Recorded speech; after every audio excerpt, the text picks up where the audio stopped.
ప్రకాశం జిల్లాలో వైసీపీ పార్టీకి ఊహించని షాక్ తగలనుందా? నిన్నటి వరకు జిల్లా వైసీపీ పార్టీలో కింగ్ మేకర్గా వ్యవహరించిన మాజీ మంత్రి బాలినేని శ్రీనివాసులు వైసీపీ పార్టీకి గుడ్ బై చెప్పనున్నారా? ఇప్పటికే బాలినేని పార్టీ మారుతున్నారు అన్న సంకేతాలు నిజం కాబోతున్నాయా? అవుననే అంటున్నారు జిల్లా జనసేన నాయకులు. సోషల్ మీడియాలో ఇప్పటికే వైసీపీ నేత మాజీ మంత్రి బాలినేని జనసేన గూటికి చేరుతున్నారు అనే వార్త చక్కెర్లు కొడుతుంది.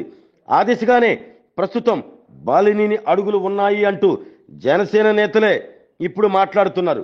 వైసీపీ పార్టీలో అవమానాలు తట్టుకోలేకనే బాలినేని జనసేన గూటికి చేరుతున్నారా అంటే అవుననే అంటున్నారు. ఇప్పటికే జనసేన అధిష్టానంతో మంతనాలు పూర్తయ్యాయి.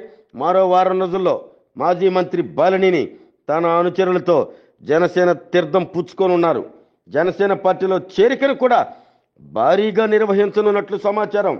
ఇప్పటికే బాలినేని తన అనుచరులను ఈ చేరికల కార్యక్రమాన్ని అట్టహాసంగా చేయాలని పిలుపునిచ్చారు. ఇక బాలినేని రాజకీయ ప్రస్థానం జనసేన నుండే అంటున్న వైసీపీ జనసేన నేతల మాటలు ఏ మేరకు నిజమవుతాయో చూడాలి మరి.